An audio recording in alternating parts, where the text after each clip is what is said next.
Welcome to wishful ಅಡುಗೆ ಮನೆ. ಇವತ್ತೊಂದು ಸೂಪರ್ ಆಗಿರೋ ರೆಸಿಪಿನ ಮಾಡೋಣ. ತುಂಬಾ ಚೆನ್ನಾಗಿರುತ್ತೆ. ಒಂದು 2ರಿಂದ 3 ಸ್ಪೂನ್ ಆಗುವಷ್ಟು ತುಪ್ಪನ ಹಾಕೋಣ. ಈ ರೆಸಿಪಿ ಆರೋಗ್ಯಕ್ಕೆ ಕೂಡ ಒಳ್ಳೆಯದು. ಮಕ್ಕಳಿಂದ ಹಿಡಿದು ದೊಡ್ಡವ್ರವ್ರಿಗೆ ಕೂಡ ಕೊಡ್ಬೋದು. ಗಟ್ಟಿಯಾಗಿ ಇರ್ತಾರೆ ನೋಡಿ. ಮೀಡಿಯಂ ಫ್ಲೇಮಲ್ಲಿ ಇಟ್ಕೊಂಡು ಬಾದಾಮಿ ಮತ್ತು ಗೋಡಂಬಿನ ಹಾಕೋಣ. ಹಾಗೆಯೇ ಇದ್ರ ಜೊತೆಗೆ ಕೊಬ್ಬರಿನ ಕಟ್ ಮಾಡಿ ಹಾಕ್ಕೊಂಡಿದ್ದೀನಿ ನೋಡಿ. ಮೀಡಿಯಂ ಫ್ಲೇಮಲ್ಲಿ ಇಟ್ಕೊಂಡು ಇದನ್ನು ತುಪ್ಪದಲ್ಲೇ ನಾವು ಫ್ರೈ ಮಾಡ್ಕೊಳ್ಳೋಣ. ನೀವು ಮಕ್ಕಳು ಮನೆಗೆ ಬರೋ ಅಷ್ಟರೊಳಗೆ ಬೇಕಾದರೂ ಮಾಡಿಡ್ಬೋದು, ಅಥವಾ ಯಾರು ರಿಲೇಟಿವ್ಸ್ ಬಂದಾಗ ಮಾಡಿಕೊಟ್ರೆ ಹೆಲ್ದಿಯಾಗಿರುತ್ತೆ. ಯಾವುದರಿಂದ ಮಾಡಿದ್ದೀರಾ ಅಂತಲೂ ಗೊತ್ತಾಗಲ್ಲ, ಅಷ್ಟು ಚೆನ್ನಾಗಿರುತ್ತೆ ನೋಡಿ. ಇದನ್ನು ಚೆನ್ನಾಗಿ ನಾವು ಕೆಂಪಾಗೋ ತನಕ ಹುರ್ಕೊಂಡು ಬರೋಣ ನೋಡಿ. ಇವಾಗ ಕೊಬ್ಬರಿ ಎಲ್ಲ ಕೆಂಪಾಗಿದೆಯಲ್ಲ, ಈ ಕೆಂಪಾಗೋ ತನಕ ನಾವು ಹುರ್ಕೊಂಡಿದ್ದೀವಿ. ಇವಾಗ ಇದನ್ನು ತೆಗೆದು ಒಂದು ಪ್ಲೇಟ್ಗೆ ಹಾಕೋಣ ನೋಡಿ. ನಾನು ಈ ಥರ ತಕ್ಕೊಂಡು ಸಪ್ರೇಟಾಗಿ ಇಟ್ಕೊಂಡಿದ್ದೀನಿ ನೋಡಿ. ಅದೇ ಕುಕ್ಕರ್ಗೆ ಮಖಾನನೂ ಹಾಕ್ಕೊಂಡು ಫ್ರೈ ಮಾಡ್ಕೊಳ್ಳೋಣ. ಅದೇ ತುಪ್ಪ ಇರುತ್ತೆ ನೋಡಿ, ಅದರಲ್ಲೇ ಫ್ರೈ ಮಾಡ್ಕೊಬೇಕು. ನೀವು ಇದನ್ನು ಸಪ್ರೇಟಾಗಿ ಬೇರೆ ಪಾತ್ರೆನ ಬೇಕಾದ್ರೂ ಹುರ್ಕೊಬೋದು. ಆದರೆ ನಾನು ಒಂದೇ ಪಾತ್ರೆ ಆಗುತ್ತೆ, ತೊಳೆಯೋಕ್ಕೆ ಈಸಿ ಆಗುತ್ತೆ ಅಂತೇಳಿ ಒಂದೇ ಪಾತ್ರೆಯಲ್ಲಿ ಮಾಡ್ಕೊಳ್ತಾ ಇದ್ದೀನಿ ನೋಡಿ. ಇದನ್ನು ಕೂಡ ಚೆನ್ನಾಗಿ ಫ್ರೈ ಮಾಡ್ಕೊಳ್ಳೋಣ ನೋಡಿ. ತುಪ್ಪ ಎಲ್ಲ ಎಷ್ಟು ಚೆನ್ನಾಗಿ ಮಖಾನ ಹೀರ್ಕೊಂಡಿದೆ ಅಂತ ನೋಡ್ತಾ ಇದ್ದೀರಲ್ಲ, ಇದನ್ನು ಕೂಡ ನೀಟಾಗಿ ಫ್ರೈ ಮಾಡ್ಕೊಬೇಕು ನೋಡಿ. ಇದು ಕೂಡ ಚೆನ್ನಾಗಿ ಫ್ರೈ ಆಗಿದೆ. ಇದನ್ನು ಕೂಡ ಅದೇ ಥರ ತಕ್ಕೋಣ ನೋಡಿ. ಆ ಪ್ಲೇಟಿಗೆ ತೆಗೆದು ಹಾಕ್ಕೊಳ್ತಾ ಇದ್ದೀನಿ. ನಾವು ಬಾದಾಮಿ, ಗೋಡಂಬಿ, ಕೊಬ್ಬರಿ ಎಲ್ಲ ಹುರಿದು ಹಾಕ್ಕೊಂಡ್ವಲ್ಲ, ಅದೇ ಪ್ಲೇಟಿಗೆ ಹಾಕ್ಕೋಬೇಕು ನೋಡಿ. ಇವಾಗ ಲೋ ಫ್ಲೇಮಲ್ಲಿ ಇಟ್ಕೊಂಡು ಸ್ವಲ್ಪ ಕಪ್ಪಾಗಿರುತ್ತಲ್ಲ, ಅದನ್ನು ಟಿಶ್ಯೂ ಸಹಾಯದಿಂದ ಒರೆಸ್ಕೊಳ್ಳೋಣ. ಈ ಥರ ಕ್ಲೀನ್ ಮಾಡಿಕೊಂಡು ಇವಾಗ ಒಂದು 6 ಸ್ಪೂನ್ ಆಗುವಷ್ಟು ತುಪ್ಪನ ಹಾಕ್ಕೊಳ್ತಾ ಇದ್ದೀನಿ ನೋಡಿ. ತುಪ್ಪದಲ್ಲಿ ಮಾಡಿದ್ರೇ ತುಂಬ ಚೆನ್ನಾಗಿ ಬರುತ್ತೆ. ನೀವು ಬೌಲ್ ಲೆಕ್ಕದಲ್ಲಿ ಹಾಕೊಳ್ಳೋಂಗಿದ್ರೆ ಒಂದು 3/4 ಬೌಲ್ ಆಗೋಷ್ಟಾದರೂ ಹಾಕೋಬೋದು.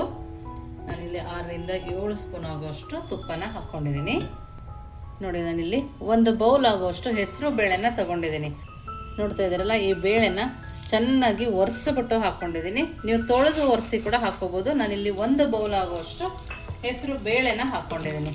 ಇದನ್ನು ಹಾಕ್ಕೊಂಡು ಮೀಡಿಯಂ ಫ್ಲೇಮಲ್ಲಿ ಇಟ್ಕೊಂಡೇ ಫ್ರೈ ಮಾಡ್ಕೊಬೇಕು. ಇದು ಹಾಕೋದ್ರಿಂದ ಮಾತ್ರ ಸೂಪರಾಗಿರುತ್ತೆ ರೆಸಿಪಿ ನೋಡಿ. ಇದನ್ನು ಚೆನ್ನಾಗಿ ಫ್ರೈ ಮಾಡ್ಕೊಳ್ಳೋಣ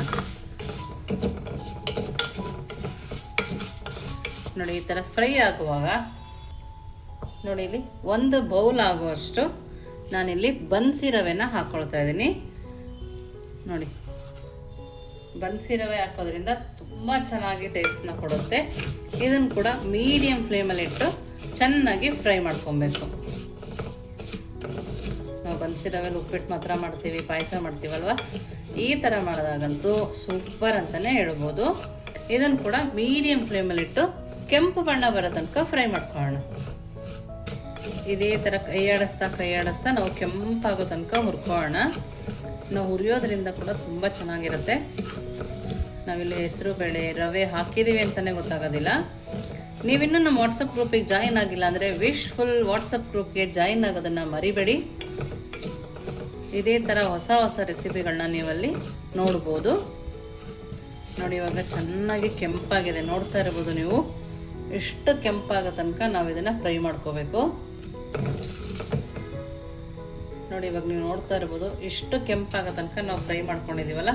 ಇವಾಗ ಇದಕ್ಕೆ 2 ಕಪ್ ಆಗುವಷ್ಟು ನೀರನ್ನು ಹಾಕೋಣ.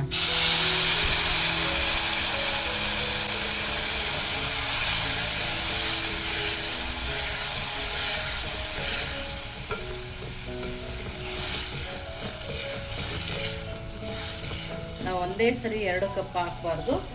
ಈಗ ಒಂದು ಸರಿ ಹಾಕಿ ಆ ಬಬಲ್ ಬರೋದೆಲ್ಲ ನಿಲ್ತಲ್ಲ, ಇವಾಗ ಮತ್ತೊಂದು ಗ್ಲಾಸನ್ನು ಹಾಕೋಣ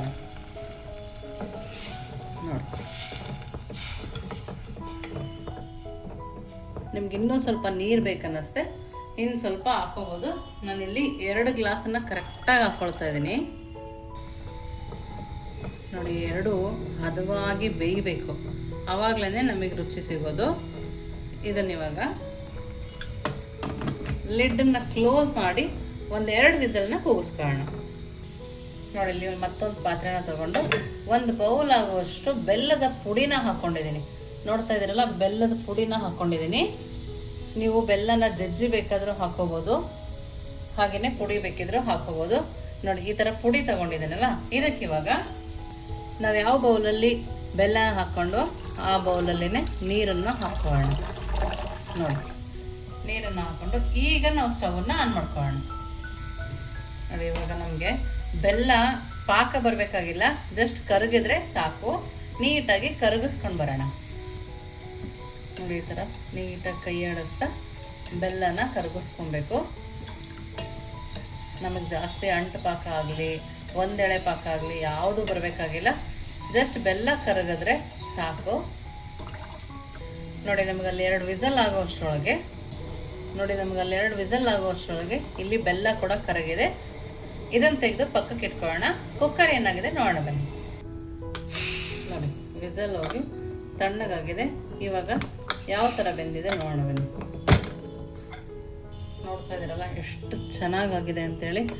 ನೀರು ಕೂಡ ಸ್ವಲ್ಪನೂ ಮಿಕ್ಕಿಲ್ಲ ನೋಡಿ, ನೀರು ಕೂಡ ಇಲ್ಲದೇನೆ ನೀಟಾಗಿ ಬೆಂದಿದೆ. ನಾವು ಇಷ್ಟೇ ನೀರನ್ನು ಹಾಕಬೇಕು, ಜಾಸ್ತಿ ನೀರನ್ನು ಹಾಕಬಾರ್ದು. ನೋಡಿ ಇವಾಗ ಎಷ್ಟು ಚೆನ್ನಾಗಿ ಬೆಂದಿದೆ ಅಂತ ನೋಡ್ತಾ ಇದ್ದೀರಲ್ಲ. ನೋಡಿ ಈ ಥರ ಸಾಫ್ಟಾಗಿ ಆಗಬೇಕು, ಕೈಯಲ್ಲಿ ಅಷ್ಟು ಚೆನ್ನಾಗಿ ಬೇಯಬೇಕು. ಯಾಕಂದರೆ ಬೆಲ್ಲ ಹಾಕಿದ್ಮೇಲೆ ಬೇಯಲ್ಲ, ಅದಕ್ಕೂ ಮುಂಚೆನೇ ನೀವು ಎಷ್ಟು ನೀರು ಹಾಕಿ ಬೇಯಿಸ್ಕೊತೀರೋ ಅಷ್ಟು ನೀರು ಹಾಕಿ ಬೇಯಿಸ್ಕೊಬೇಕು. ನೋಡಿ ಇವಾಗಿದು ಚೆನ್ನಾಗಿ ಬೆಂದಿದೆ ಅಲ್ಲ. ಈ ಥರ ಬೆಂದ ಮೇಲೆ ಇವಾಗ ನೆಕ್ಸ್ಟ್ ನಾವು ಇದಕ್ಕೆ ನೋಡಿ ಚೆನ್ನಾಗಿ ಬೆಂದಿದೆ ಅಲ್ಲ, ಇವಾಗ ಬೆಲ್ಲನ ಕರಗಿಸ್ಕೊಂಬಂದ್ವಲ್ಲ ಅದನ್ನು ಸೇರಿಸ್ಕೊಳ್ಳೋಣ. ನೋಡಿ ಈ ಥರ ಜಾಲರಿನಲ್ಲಿ ಮಾಡ್ಕೊಳ್ತಾ ಇದ್ದೀನಿ, ಸ್ವಲ್ಪ ಕಸ ಇದ್ದರೆ ಬರುತ್ತೆ ಅಂತೇಳಿ. ನೋಡಿ ಇದನ್ನು ಹಾಕಿ ಒಂದು ಸರಿ ಈ ಥರ ತಿರುಗಿಸ್ಕೊಳ್ಳೋಣ. ನೋಡಿ ಇವಾಗ ಇದನ್ನು ಮೀಡಿಯಮ್ ಫ್ಲೇಮಲ್ಲಿಟ್ಟು ಕುದಿ ಬರೋ ತನಕ ಕುದಿಸ್ಕೊಬೇಕು. ಇವಾಗಲೇ ಬಾಯಲ್ಲಿ ನೀರು ಬರ್ತಾ ಇದೆ, ಅಷ್ಟು ಚೆನ್ನಾಗಿದೆ ಇದು. ನೋಡಿ ಇವಾಗ ಮೀಡಿಯಮ್ ಉರಿನಲ್ಲಿ ಕುದಿಸ್ಕೊಳ್ಳೋಣ. ನೋಡಿ ಈ ಥರ ತಿರುಗಿಸ್ತಾನೆ ನಾವು ಇದನ್ನು ಬೇಯಿಸ್ಕೊಬೇಕು. ಇವಾಗ ನಾವು ಇದಕ್ಕೆ ಚೆನ್ನಾಗಿ ಫ್ರೈ ಮಾಡ್ಕೊಂಬಂದಿದ್ವಲ್ಲ ಮಖಾನ ಮತ್ತು ಬಾದಾಮಿ ಗೋಡಂಬಿನ ಹಾಕ್ಕೊಳ್ತಾ ಇದ್ದೀವಿ. ಇದನ್ನು ಹಾಕೊಂಡು ಚೆನ್ನಾಗಿ ತಿರುಗಿಸ್ಕೊಳ್ಳೋಣ. ಮಖಾನ ಕೊಬ್ಬರಿ ಎಲ್ಲದಕ್ಕೂ ಬೆಲ್ಲದ ರಸ ಹಿಡಿಯುತ್ತೆ ಅಂತೇಳಿ ಈ ಟೈಮಲ್ಲಿ ನಾವು ಹಾಕ್ಕೋಬೇಕು. ನಿಮಗೆ ಮಖಾನ ಬೇಡ ಅಂದರೆ ಸ್ಕಿಪ್ ಕೂಡ ಮಾಡ್ಬೋದು, ಆದರೆ ಮಖಾನ ಇದ್ದರೆ ತುಂಬ ಟೇಸ್ಟಿಯಾಗಿರುತ್ತೆ.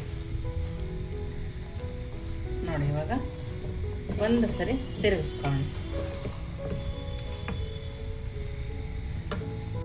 ನೋಡಿ ಇದು ಕುದಿಯೋ ಟೈಮಲ್ಲಿ ನಾನು 1 ಸ್ಪೂನ್ ಆಗೋಷ್ಟು ಏಲಕ್ಕಿ ಪೌಡರ್ನ ಹಾಕ್ಕೊಂಡಿದ್ದೀನಿ.